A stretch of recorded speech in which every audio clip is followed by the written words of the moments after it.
প্রথমে কয়েকটা সংখ্যা বলি, একটু শুনুন। আমাদের ভারতবর্ষের পপুলেশনের প্রায় 1/3 বিভিন্ন রকমের রেয়ার ডিজিজ মানে যে ডিজিজগুলো আমাদের জনসংখ্যায় 2,500 জনের মধ্যে একজনের বা তার থেকেও কম আমরা পাই।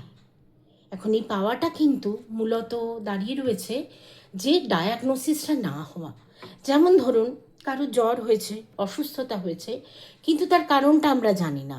সেটা টাইফয়েড হয়েছে না ভাইরাল ইনফেকশন হয়েছে, না জানা অবধি তাকে সেই রোগে আক্রান্ত বলে আমরা ধরতে পারছি না।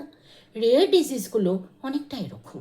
আমরা ভাবি যে এটা খুব কম সংখ্যক মানুষের মধ্যে আছে, এবং তারপরেও এই সংখ্যাটা কিন্তু ভারতবর্ষের জনসংখ্যার মধ্যে 8 থেকে 10 কোটি মানুষ এই ধরনের বিরল রোগে আক্রান্ত। এবং যদি সারা পৃথিবীর বিরল রোগের সংখ্যা আমি বলি, 7.5 থেকে 8,000 বিরল রোগ যা কিনা আইডেন্টিফাইড হয়েছে। তার মধ্যে মোটামুটি 450 রকমের বিরল রোগ ভারতবর্ষের জনসাধারণের মধ্যে অলরেডি আইডেন্টিফাইড হয়েছে। এবং এই যে 450 রকমের বিরল রোগ, তার একটা বড় অংশ, প্রায় 75%, 75% যারা আক্রান্ত তারা কিন্তু শিশু, চিলড্রেন।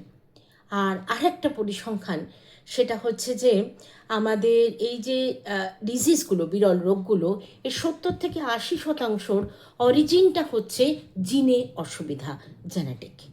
তো এই সব কিছু বলে আমি একটাই কথা বলবো, যদি আপনারা দেখেন যে বাড়িতে যে ছোট বাচ্চাটি হয়েছে তার ডেভেলপমেন্টাল মাইলস্টোনগুলো, ঘাড় শক্ত হওয়া, বসা, কথা বলা, এই সমস্ত কিছুতে দেরি হচ্ছে, এরমভাবে বসে থাকবেন না যে এরকম ওর বাবার হয়েছিল, মার হয়েছিল, কাকার হয়েছিল, মামার হয়েছিল।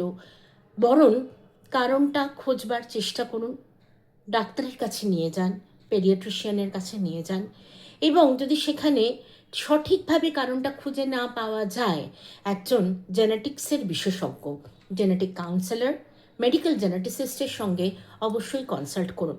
কারণ ডায়াগনোসিস কিন্তু খুব জরুরি। বারবার বলবো, আজকে আমরা ডায়াগনোসিস করতে পারলে সেই রোগটা কি হতে পারে, কি কি অসুবিধা আপনার শিশু হতে পারে, কতদিন সে আপনাদের সঙ্গে থাকতে পারে, বা তার কোনো ট্রিটমেন্ট অলরেডি এসে গেছে কি না।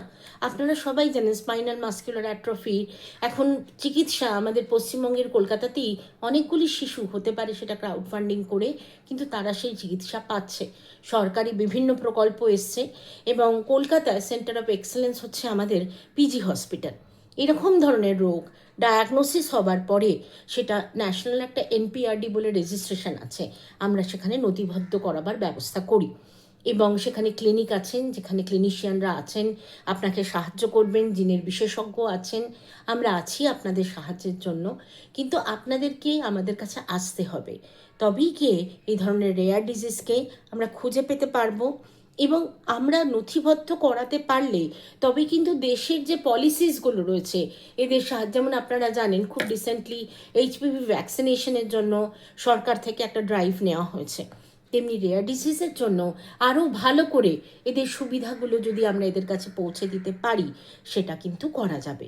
সুতরাং যদি কোনো অসুবিধা দেখেন, বাচ্চার জন্মের পরেই সে কাঁদেনি, তার বারবার ওই ফিট হওয়া যেটাকে আমরা বলি, তড়কা, খিঁচুনি, এরকম ধরনের অসুবিধা হচ্ছে, মাইলস্টোনগুলো দেরিতে পৌঁছাচ্ছে, মুখের মধ্যে, চেহারায়, হাতে পায়ে কিছু অস্বাভাবিকতা দেখছেন, অবশ্যই আপনার ক্লিনিশিয়ানের, বাচ্চাদের ডাক্তার, তাদের সঙ্গে কথা বলুন, এবং একজন জেনেটিক বিশেষজ্ঞ, জেনেটিক কাউন্সেলর অথবা মেডিকেল জেনেটিসিস্টের সঙ্গে কনসাল্ট করুন।